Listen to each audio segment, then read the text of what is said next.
తీసుకురావచ్చండి. Right madam. అంటే ప్రస్తుతం మనం చూస్తూ ఉన్నాం సోషల్ మీడియాలో ఎక్కువగా ట్రోలింగ్స్ అనేది చాలా తీవ్రంగా కనిపిస్తోంది. ట్రోలింగ్స్ బారిన పడి కూడా చాలామంది తీవ్రంగా ఒత్తిడికి గురవుతూ ఉన్నారు. హాస్పిటలైజ్ అవుతున్న సిచ్యువేషన్స్ కూడా మనం చూస్తూ ఉన్నాం. దీన్ని ఎలా అధిగమించే ఛాన్సెస్ ఉన్నాయంటారు? అంటే మనం చూస్తూ ఉన్నాం సోషల్ మీడియాలో ఎంత స్పీడ్గా వారు ఒక సెలబ్రిటీ హోదా పొందుతారో వెంటనే ట్రోలింగ్స్కి గురవుతుంటారు. ఇమీడియట్గా కొంత డిప్రెషన్లోకి వెళ్తూ ఉంటారు. రీసెంట్గా మనం చూస్తూ ఉన్నాం చిట్టి పికల్స్ ఇష్యూ. అది కొంత కస్టమర్తో కొంత సంభాషణలో కొంత డిస్కషన్ కొంత రాంగ్గా వెళ్ళడంతో విపరీతంగా మెయిన్ స్ట్రీమ్ మీడియా కావచ్చు, సోషల్ మీడియా కావచ్చు, విపరీతంగా ట్రోల్స్ జరగడం ఇవన్నీ కూడా చూస్తూ ఉన్నాం. అలాంటప్పుడు ఎటువంటి మైండ్ సెట్ ఉండాలంటారు? ఇప్పుడు మీరు చెప్పిన ఇన్సిడెంట్ లాంటి విషయాలు, ఓకే, సో అలాంటి విషయాల్లో ఇక్కడ మీరు చూస్తే ఒక కామెంట్ చేసిన పర్సన్, ఎవరైతే క్రిటిసైజ్ చేసిన పర్సన్ ఉన్నాడో అతను ఎదురుంగా పర్సన్ రెస్పాన్స్ని, అంటే వాళ్ళ ఎమోషన్స్ని హర్ట్ చేసే విధంగా మాట్లాడడం జరిగింది. సో ఇది ఏమవుతుందంటే ఆటోమేటిక్గా ఫర్ ఎగ్జాంపుల్ ఒక నార్సిస్టిక్ పర్సన్ ఉన్నారనుకోండి. నార్సిస్టిక్ పర్సన్ బేసికల్గా ఎంపతి అనేది zero. Okay, other person emotions కానీ దేని పట్ల కూడా వాళ్ళకి ఎంపతి ఉండదు. సో ఎంపతి ఉండకపోగా ఎదురుంగా పర్సన్ ఎమోషన్స్ని హర్ట్ చేయడము, హార్మ్ చేయడం ద్వారా ఒక ప్లెజర్ అనేది వస్తుంది. అంటే ఫర్ ఎగ్జాంపుల్ వాళ్ళు they are ready to attack other person emotions. Okay, దానితో పాటుగా ఏమవుతుంది, సో వాళ్ళు రియాక్ట్ అవ్వడానికి, రెస్పాండ్ కాదు రియాక్ట్ అయ్యేలాగానే వీళ్ళ కామెంట్ ఉంటుంది. సో ఎదురుంగా పర్సన్ ఏమవుతుందంటే ఆటోమేటిక్గా రియాక్ట్ అవుతుంటారు. రియాక్ట్ అవ్వడం అనేది వీళ్ళకి ఫుడ్. ఓకే, సో ఎదురుంగా పర్సన్ రియాక్ట్ అవుతుంటే ఏమవుతుంది, వాళ్ళు సెన్సెస్ లాస్ అవుతారు. ఆటోమేటిక్గా వాళ్ళకి ఏదనిపిస్తే అది ఆటోమేటిక్గా అనేస్తారు. సో ఇది వాళ్ళకి స్ట్రెంగ్త్, ఒక జాయ్ వస్తుంది, ఒక ప్లెజర్ వస్తుంటుంది. సో ఇది వీళ్ళ ఎయిమ్ అండ్ ఆబ్జెక్టివ్ ఉంటుంది. ఇలాంటి పర్సన్స్ ఉన్నారు సొసైటీలో. సో కాబట్టి అయితే వీళ్ళని ఎవరు ఐడెంటిఫై చేయాలి, ఎవరు పట్టుకోవాలి, అసలు అతను నార్సిస్టికా కాదా అన్నది కూడా ఎవరికి తెలియదు.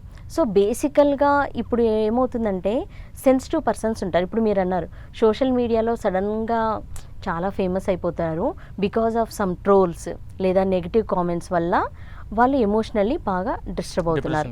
ఓకే, సో డిప్రెషన్కి వెళ్తున్నారు. సో ఇక్కడ మీరు గమనిస్తే సో సక్సెస్ అవ్వడానికి స్కిల్ కావాలి, ఏదో ఒక స్కిల్. వాళ్ళు ఏ పని చేస్తున్నారో ఆ పని పట్ల మంచి నైపుణ్యం, స్కిల్ ఉంటే వాళ్ళు సక్సెస్ అవుతారు. ఓకే, నౌ కమింగ్ టు ఇక్కడ ఒక క్రిటిసిజానికి గురవ్వడం, ఓకే, రిజెక్షన్కి గురవ్వడము, లేదంటే ఒక కామెంట్ చేయడం, ట్రోల్ చేయడం, అంటే వాళ్ళు అలాంటి పర్సన్ కాదు కానీ వాళ్ళని అలా అనడము, లేదంటే వాళ్ళ పరువుని తీయడము, సంథింగ్ వాళ్ళ ఇమేజ్ని దెబ్బతీయడము, ఇలాంటివి సంథింగ్ అలాంటివి జరిగినప్పుడు దట్ పర్టికులర్ పర్సన్కి ఇలాంటివి హ్యాండిల్ చేసే స్కిల్స్ లేవు. ఓకే, ఆ పర్సన్ తన పర్టికులర్ ఫీల్డ్లో స్కిల్ఫుల్ పర్సన్ చాలా ఫేమస్ అయ్యారు. కానీ ఎమోషనల్లీ ఎవరైనా క్రిటిసైజ్ చేస్తే, లేదా వాళ్ళని డిస్టర్బ్ చేస్తే, కామెంట్ చేస్తే, లేదంటే ట్రోల్ చేస్తే, అన్నెసరీ కామెంట్స్ చేస్తే వాటిని ఎలా హ్యాండిల్ చేయాలి అన్న దానికి వాళ్ళు ట్రైన్డ్ కాదు. సో ఆటోమేటికల్లీ వాళ్ళ బ్రెయిన్ ఏం చేస్తుంది, సాడ్ మూడ్కి వెళ్ళిపోతుంది. వాటిని హ్యాండిల్ చేయడం రాదు, ఓన్లీ రియాక్ట్ అవ్వడమే తెలుసు. ఓకే, దాన్ని ఫేస్ చేయలేరు, హ్యాండిల్ చేయలేరు. ఆటోమేటిక్ ఏమవుతుంది, వాళ్ళు డిప్రెషన్లోకి వెళ్ళిపోతారు. నాట్ ఓన్లీ డిప్రెషన్ అండి, చాలామంది సూసైడ్స్ కూడా చేసుకుంటుంటారు. ఓకే, సో కాబట్టి ఇప్పుడు ఏంటంటే ఇది సొసైటీలో కూడా ఇది అవగాహన పెరగాల్సిన విషయం అండి ఇది. ఓకే, ఎందుకంటే సొసైటీలో స్ట్రాంగ్ పీపుల్ ఉన్నారు. ఇప్పుడు ఇదే ట్రోల్స్కి గురై, ఇదే అవమానాలకు గురై, కామెంట్స్కి గురై ఉన్న వాళ్ళు కూడా నిలబడి ఇంకా సక్సెస్ అయిన వాళ్ళు ఉన్నారు. There are separate category. Okay, కానీ మనకు కొంచెం కన్సిడర్ చేయగలుగుతున్నవారంటే there are some sensitive people also in our society. మన సమాజంలో సెన్సిటివ్ పీపుల్ కూడా ఉన్నారు. సో మరి వాళ్ళు ఎమోషనల్లీ స్ట్రెంగ్తన్ అవ్వనప్పుడు మరి వాళ్ళని కూడా కాపాడుకోవాలి మనం. సో వాళ్ళు ఎమోషనల్లీ స్ట్రెంగ్తన్ అవ్వలేదన్నది ఇక్కడ బాగా తెలుస్తుంది. ఓకే, కానీ అదర్ పర్సన్ నెగిటివ్లీ అటాక్ చేసే పర్సన్, అంటే సైకలాజికల్లీ అటాక్ చేయడాన్ని. ఓకే, ఇప్పుడు సోషల్ మీడియా ద్వారా అటాక్ చేస్తున్నారు. ఓకే, ఒకప్పుడేమో డైరెక్ట్ మాటలు ఉండేవేమో, సోషల్ మీడియా ద్వారా అటాక్ చేయడం అనేది హ్యాబిట్ అయిన వాళ్ళు కూడా ఉంటారు. ఓకే, సో ఆ పర్టికులర్ బిహేవియర్కి రీజన్ ఏంటి, రూట్ కాజ్ ఏంటన్నది నేను చెప్పిన నార్సిస్టికే అవ్వనక్కర్లేదు, సోషల్ ఫ్రస్ట్రేషన్ ఉండొచ్చు. కొంతమందికి ఎలా ఉంటుంది, నాకు ఈ సొసైటీ నేను బాగుపడడానికి, ఎదగడానికి ఎటువంటి ఆపర్చునిటీస్ ఇవ్వలేదు, ఎదురుంగ person without hard work success అయిపోయారు అంటే వీళ్ళ ఒపీనియన్. అది నిజమా కాదన్నది వాళ్ళ ఇవన్నీ కూడా వాళ్ళ ఒపీనియన్స్ అండి. అంటే అట్ ద సేమ్ టైం ఏమవుతుందంటే అండి, ఒక పర్టికులర్ సిచ్యువేషన్కి ఎలాంటి ఇంటర్ప్రిటేషన్స్ ఇస్తున్నారు. ఓకే, సో మనం ఇచ్చే ఇంటర్ప్రిటేషన్స్ని బట్టి ఎమోషన్స్ ఫామ్ అవుతూ ఉంటాయి. ఓకే, సో ఇప్పుడు ఏమవుతుంది, ఈ కామెంట్ చేసే పర్సన్కి ఎలా ఉంటుంది అంటే ఊరికే అందరు సక్సెస్ అయిపోతారా, మాకు ఎటువంటి సక్సెస్ లేదు, ఇంత కష్టపడుతున్నాము. ఓకే, ఒక మేబీ ఉమెన్ పట్ల నెగిటివిజం ఉండొచ్చు, మన రూట్ కాజ్ ఏంటన్నా చెప్పలేం. ఓకే, లేదా సక్సెస్ అవ్వకపోవడము, సోషల్ ఐసోలేషన్ వాళ్ళకి అయి ఉండొచ్చు, లేదంటే వాళ్ళ నార్సిస్టిక్ పర్సనాలిటీ అయి ఉండొచ్చు, లేదా అటెన్షన్ సీకింగ్ పర్సనాలిటీ అయి ఉండొచ్చు. ఈరోజు నా గురించి అందరూ మాట్లాడుతున్నారు కదా, ఈరోజు మనం కూడా డిస్కస్ చేస్తున్నాం అలాంటి నెగిటివ్ పీపుల్ వల్ల, వీఆర్ ఆల్సో డిస్కసింగ్ కదా. సో సంథింగ్ వాళ్ళకి ఏంటి, వాళ్ళకి ఐడెంటిటీ క్రియేట్ అయింది. అంతకుముందు సొసైటీలో వాళ్ళకి ఐడెంటిటీ లేదు, అది మంచో చెడో నాకు గుర్తింపు వచ్చింది కదా. ఓకే, సో మనం గమనిస్తే ఇలాంటి నెగిటివ్ పీపుల్ సోషల్ మీడియా ఉంటేనే ఉన్నారని కాదు, ప్రతి యుగంలో ఉన్నారు.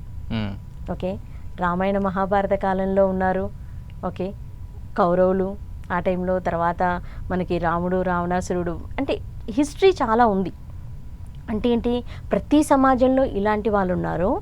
మనం నేర్చుకోవాలి ఫస్ట్ ఏంటిది, ఓకే నేను స్కిల్ఫుల్ పర్సన్, ఓకే నేను బాగా ఎదగగలను, but what about my emotions, somebody came to me, నన్ను క్రిటిసైజ్ చేశారు, లేకపోతే నన్ను సంథింగ్ మనం చెయ్యని పనికి కూడా మనని లేబుల్ చేశారు, how to handle that situation. కాబట్టి ఏంటంటే ఇంటి నుంచి పేరెంట్స్ కూడా ఏంటంటే చదువు స్కూళ్ళలో నేర్పించిన ఎమోషనల్ స్కిల్స్ నేర్పించాల్సి ఉంటుంది. ప్రతి పేరెంట్ కూడా అది బాధ్యత తీసుకోవాలి. లేదా దానికి ట్రైనింగ్ ఎవరైనా చేస్తున్నారా, ఒక సైకాలజిస్టులు ట్రైనింగ్ పెడతారు, కొంతమంది ట్రైనర్స్ కూడా ట్రైన్ చేస్తూ ఉంటారు. అలాంటి ఏరియాస్లోకి వెళ్ళి ట్రైనింగ్ తీసుకున్నప్పుడు ఏమవుతుందంటే ప్రతి ఒక్కరు ఎమోషనల్ స్ట్రాంగ్ అవుతారు. సో కాబట్టి ఏంటంటే ఈ సెన్సిటివ్ ఉన్న పీపుల్ని కూడా ఐడెంటిఫై చేయాలండి. ఫస్ట్ ఆఫ్ ఆల్ ఐడెంటిఫై చేసి వాళ్ళని ఎమోషనల్లీ స్ట్రెంగ్తన్ చేయాల్సి ఉంటుంది. ఓకే, ఇప్పుడు మీరు చెప్పిన ఇన్సిడెంట్లో వాళ్ళు ఆల్రెడీ డిప్రెషన్లోకి వెళ్ళిపోయిన తర్వాత ఇప్పుడు ఏంటంటే, ఇప్పుడు ఒక సైడ్ వీళ్ళని ఐడెంటిఫై చేయడం ఒక సోర్స్, అదర్ వే ఏంటిది, ఇలాంటి పర్సన్కి ఇప్పుడు ఇలా జరిగితే నెక్స్ట్ ఎలా కోపప్ చేసుకోవాలి, సిచ్యువేషన్ నుంచి, ఇప్పుడు ప్రజెంట్ సిచ్యువేషన్ నుంచి ఎలా బయటపడాలి, నెక్స్ట్ ఇలాగే ఏదైనా జరిగితే లైఫ్లో మళ్ళీ కింద పడిపోవడం కాదు కదండి.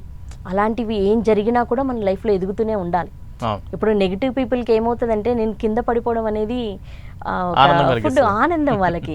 సో విన్ కదా, నేను విన్ అయ్యానన్న ఫీలింగ్లో ఉంటారు. దాన్ని ఎంటర్టైన్ చేయొద్దంటే వాళ్ళకి స్కిల్ కావాలి.